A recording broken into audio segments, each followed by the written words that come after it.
Does Indian cooking ever feel overwhelming with its long ingredients list and complex steps?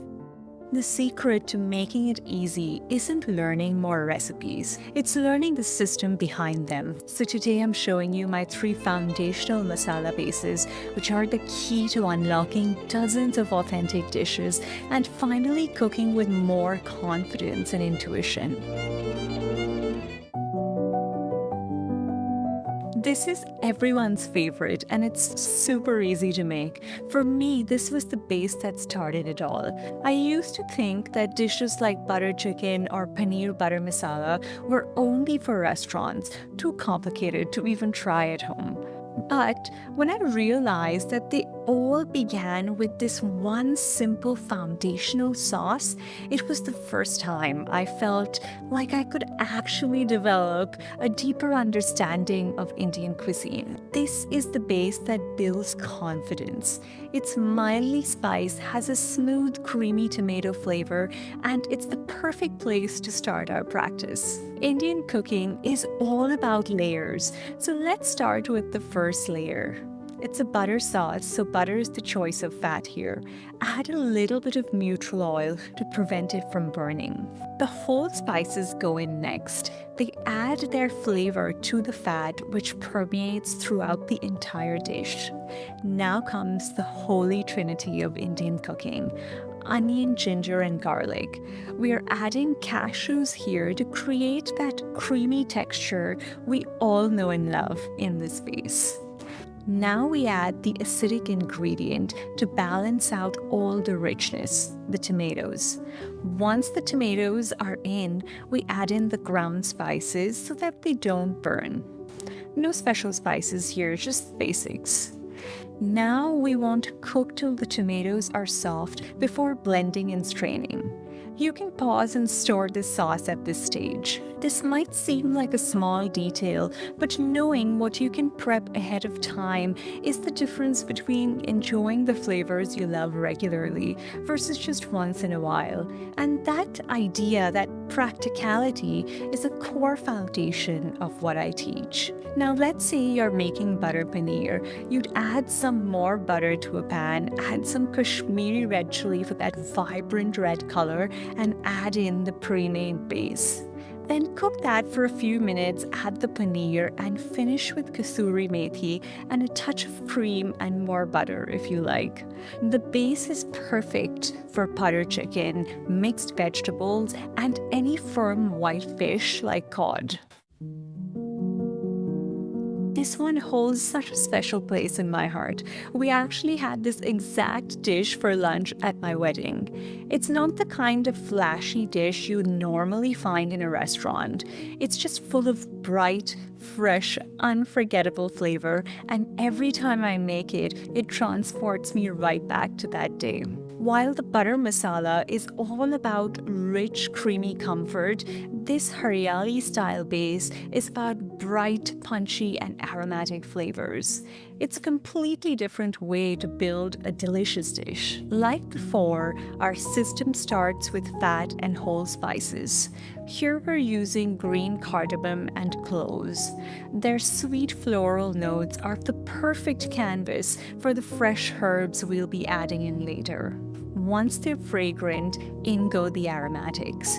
We're cooking the onions till they're just translucent to keep the flavor light and sweet. After the main ingredient, in this case chicken, has had a chance to saute, we add in our ginger and garlic pastes.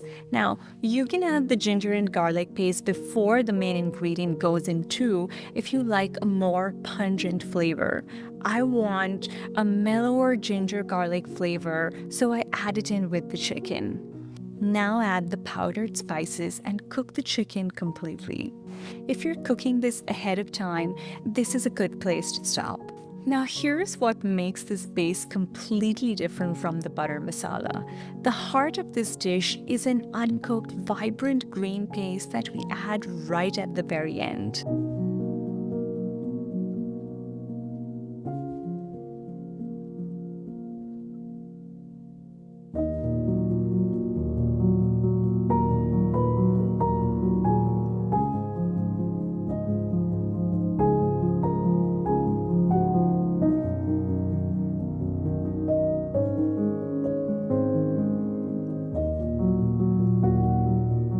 add in our beautiful green paste right before serving and cook it on high for just about a minute. We don't want to cook out all of that amazing freshness. We just want to bring all of the flavors together. And you can add in any other green vegetable like spinach or even methi here. So what you've really learned is a new system. You create a foundational gravy and then you finish with a burst of fresh herbaceous flavor right at the end. We used it here to make a beautiful dhode pata or coriander chicken, but you can use the exact same method for so many other things. This base is incredible with paneer for a vibrant paneer hariyali. It works beautifully with mutton or lamb, fish, and even potatoes. Let's get to our final base, which is a truly special one. What if I told you one of the world's most elegant curries isn't the one you've likely seen in restaurants? This is Rezala. It's a creamy, aromatic white gravy that was perfected in the royal kitchens of Bengal centuries ago. But for me, this isn't just a royal dish. It's my grandmother's recipe. It's the flavor I associate with special family dinners with chicken or mutton, and learning how to master it felt like connecting with my own personal history. The base is the most complex of the three, but the technique is what makes it so special.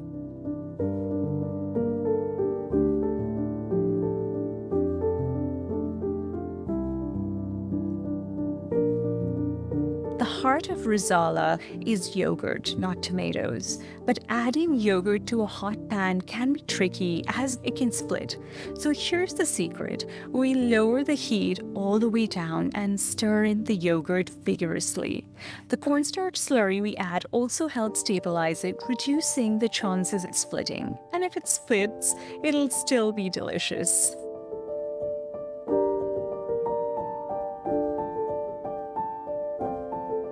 The cashew and poppy seed paste provides a luscious creamy texture. Our ground masala is unique here: white peppercorns, nutmeg, and mace. This gives the dish a warm, sweet flavor profile without adding any color, keeping that beautiful, pristine white. If you're making this ahead of time, this is where I would stop. And the final layer of flavor is the most delicate. The rose and keora waters are added only after the heat is turned off. If you add them before that, their beautiful aroma will just disappear. This is a dish that's all about elegance, patience, and layering. So while this base requires a little bit more attention, it's the one you pull out when you want to create something truly special and memorable. I've had the chicken and mutton variations, but this elegant white gravy is absolutely stunning with soft paneer and jumbo shrimp.